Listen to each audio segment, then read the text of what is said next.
Part 2. Let's try to rebuild Jewish credibility. Obviously, as we rebuild Jewish credibility, keep in the back of your mind, perhaps the technique that I'm using to rebuild Jewish credibility might be able to rebuild the credibility of another religion, right? Keep that in the back of your mind. Here we go. Okay, now, I should have mentioned this at the beginning. I have certain biases in my style of analysis, and as you well know, the biases in style of analysis will bias a certain conclusion.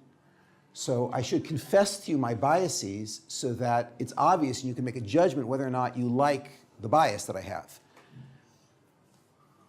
My teachers throughout university always told me you are not allowed to suck theories out of your thumb. That is, you cannot make stuff up. If you want to propose a theory, the theory must bubble up from data. You must have evidence. To the extent you have evidence, you can open your mouth. You don't have evidence, then keep your mouth shut, because anything that you say without evidence is essentially religion, and we're trying to avoid leaps of faith. So therefore, the whole game has to be played by looking at the concrete evidence. What do we know for sure? Okay, so let's take a look at one piece of data that we know for sure. We know for sure that at some point, somebody, or a group of people, an individual or a group of people, must, by the way, for the next 20 minutes or so, I'm going to assume Judaism is a lie, right? I hope that does not offend anybody, right? If it does, please relax. But it is sometimes very, very helpful to seriously entertain all possibilities. So let's seriously entertain the possibility that Judaism is a lie. We're dealing with mythology. One fact that we know is that at some point, the liar or group of liars must have made a claim about mass revelation. How do I know this? Because the story of mass revelation is recorded in every copy of the Torah on planet Earth. That is, if you walk in to any Orthodox shul, any conservative synagogue, any Reformed temple, any museum on the planet, if you look at fragments that were collected from archaeological finds all around the planet, they all contain the same verses, right, which say over and over and over again throughout the book that there was this event at Mount Sinai where 3 million people heard God speak. So if every document that we find contains a story about a mass revelation, at some point, a liar or group of liars must have either written such a story, or they must have said it orally, and then at some point later it was recorded. But at some point, somebody lied and said there was a mass revelation. What I'm saying is so obvious, you don't even understand why I'm insisting on this. But it's obvious that someone must have lied and made a claim about mass revelation. What I would like to do is, I would like to go back to the moment where the lie about mass revelation is first told. When someone first says every single man, woman, and child in the Jewish tradition heard God speak. When they made that lie, whether that's 500 years ago or 5,000 years ago or 50,000 years ago, whenever you want to say it happened, I would like to envision what actually took place. Now, I'm going to give you a technique which is very, very helpful generally in resolving questions like this. Don't speak in generalities. Speak in very specific, concrete terms. What happened? What did the liars say? What were the words the liars said? If you speak in generalities, it can sound great what you're saying until you analyze more carefully. What I'm going to show you is, well, let's actually just dive in. I believe that the original lie could only have taken one of 3 forms. There were only 3 things that the original liar could have said. So, again, assuming that Judaism is a lie. That is, when I say Judaism here, I'm really referring to the story of the Sinai revelation, assuming that's mythology. So there are 3 possible lies that could have been told. One lie I will call the past lie, the present lie, and the future lie. Okay, now, these words refer to which generation did the charismatic cult leader claim heard God speak? Which generation did the charismatic cult leader claim heard God speak?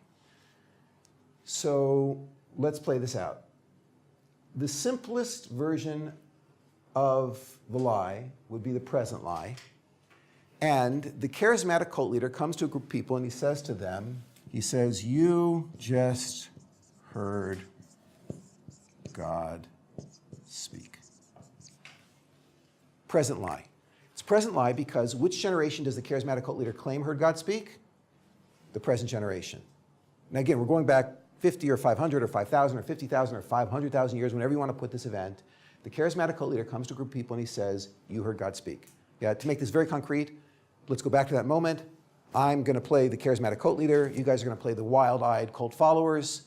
And I come to you and I say to you that you all heard God speak, right? You believe me. You tell your children, we all heard God speak. They tell their children, we all heard God speak. And the lie is up and running, okay? It's a very simple model. Okay, now, let's take a look at a slightly more complex model. The past model, the charismatic cult leader says it was not the present generation who heard God speak. What do I say? I say, none of you heard God speak because it was long ago at the foot of a great mountain, Sinai. And there was a great leader there, Moses, and all of your ancestors were there. God came down on the mountain and God said, I'm the Lord your God. You should have no other gods before me. Moshe, come up to the top of the mountain. Moses went up on the mountain, got the Torah, brought it down, gave it to your ancestors. They all became Orthodox Jews. They were fully observant for 3 or 4 generations. And then there was a terrible, now insert whatever you want, flood, assimilation, war, disease, whatever it was, right? The entire tradition about Mount Sinai was forgotten.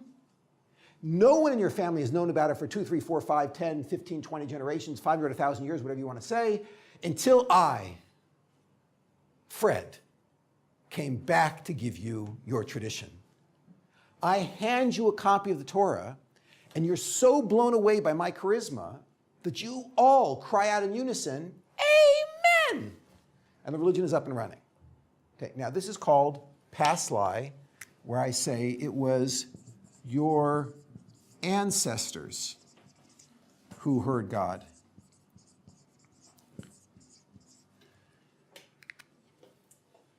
By the way, just for clarity's sake, why is it so important in past lie that I not only say there was a Moses, and I not only say that I'm Fred and giving you the Torah, but I say that there was a gap in between where the entire tradition of Sinai was lost? Why can't I just tell you, long ago your ancestors received the Torah at Mount Sinai, it was passed down directly to your parents, and I have a copy of the Torah as well? Why can't I say that? You can fact check with your parents. You'll fact check with your parents, and your parents will say, sweetie, you're in a cult. And the whole thing will explode. Yeah, people are stupid, but they're not that stupid. So therefore, in order to maintain some sort of credibility, I have to say that the tradition was lost for a period. If I was to rename past lie, I would call it Moses Gap Fred theory. You've got to insert a gap, because otherwise the claim that there was a Moses who passed the Torah all the way down to this generation becomes literally incredible. Okay, so there's the present lie, which is fairly simple. The past lie includes a gap. The future lie. Okay, in the future lie,